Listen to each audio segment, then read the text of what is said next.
ಕೆಲವೊಂದು ರೈಲ್ವೆ ನಿಲ್ದಾಣಗಳಿಗೆ ಜಂಕ್ಷನ್ ಅಂತ ಇರುತ್ತೆ, ಮತ್ತೆ ಕೆಲವನ್ನ ಟರ್ಮಿನಲ್ ಅಂತ ಕರೀತಾರೆ. ಇನ್ನು ಕೆಲವು ಸೆಂಟ್ರಲ್, ಕಂಟೋನ್ಮೆಂಟ್, ರೋಡ್ ಹೀಗೆ ಹಲವು ರೀತಿಯ ನೇಮ್ ಬೋರ್ಡ್ ಇರುವಂತಹ ನಿಲ್ದಾಣಗಳನ್ನ ನಾವು ನೋಡ್ತೇವೆ. ಹಾಗಾದ್ರೆ ನಿಜಕ್ಕೂ ಇವುಗಳ ಅರ್ಥ ಏನು ಅಂತ ತಿಳಿಯೋಣ.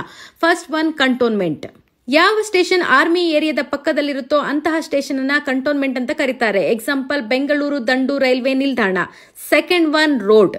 ಸ್ಟೇಷನ್ ಹೆಸರಿನೊಂದಿಗೆ ರೋಡ್ ಅನ್ನೋದಾಗಿ ಸೇರಿಸಿರ್ತಾರೆ. For example Gokarna road railway station. ಕೆಲವು ಊರುಗಳಿಗೆ ರೈಲ್ವೆ ಟ್ರ್ಯಾಕ್ ಹಾಕೋದಕ್ಕೆ ಆಗದ ಸಂದರ್ಭದಲ್ಲಿ ಆ ಊರಿನ ಪಕ್ಕದಲ್ಲಿರುವ ಸ್ಟೇಷನ್ಗೆ ಊರಿನ ಹೆಸರು ಹಾಗೂ ರೋಡ್ ಅಂತ ಇಡಲಾಗುತ್ತೆ. Third one, terminal. ಟರ್ಮಿನಲ್ ಅಂದ್ರೆ ಎಂಡ್ ಅಂತ ಅರ್ಥ. ಆ ಟ್ರ್ಯಾಕ್ ಅಲ್ಲಿಗೆ ಎಂಡ್ ಆಗುತ್ತೆ ಅಂತ, ಆ ಸ್ಟೇಷನ್ಗೆ ಬಂದಿರುವ ಟ್ರೈನ್ಗಳು ಬಂದಿರುವ ರೂಟ್ ನಲ್ಲೇ ವಾಪಸ್ ಹೋಗಬೇಕು ಅಂತ ಅರ್ಥ. Next, junction. ಯಾವ ಸ್ಟೇಷನ್ಗಳಿಗೆ ಎರಡಕ್ಕೂ ಹೆಚ್ಚಿನ ರೂಟ್ಗಳಿಂದ ಟ್ರೈನ್ಗಳು ಬರುತ್ತೆ ಅದನ್ನ ಜಂಕ್ಷನ್ ಅಂತ ಕರೀತಾರೆ. For example Yeshwantpur junction.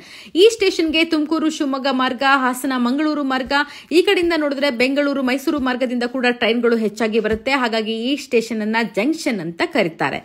And last one, central. ಇಂಡಿಯಾದಲ್ಲಿ ಕೇವಲ 5 ಸೆಂಟ್ರಲ್ ರೈಲ್ವೆ ಸ್ಟೇಷನ್ಗಳಿರೋದು. ಈ ಸ್ಟೇಷನ್ಗಳಿಗೆ ಹೆಚ್ಚಿನ ಪ್ರಯಾಣಿಕರು ಬರ್ತಾರೆ, ಜೊತೆಗೆ ಹೆಚ್ಚಿನ ಟ್ರೈನ್ಗಳು ಈ ಸ್ಟೇಷನ್ಗಳಿಂದ ಕಾರ್ಯಾಚರಣೆ ಆಗುತ್ತೆ. ಹಾಗಾಗಿ ಈ ಸ್ಟೇಷನ್ಗಳಿಗೆ ಸೆಂಟ್ರಲ್ ಅಂತ ಕರೀತಾರೆ. Mumbai central, Chennai central, Trivandrum central, Mangaluru central, Kanpur central railway ಸ್ಟೇಷನ್ಗಳನ್ನ ಇಂಡಿಯಾ ಒಳಗೊಂಡಿದೆ.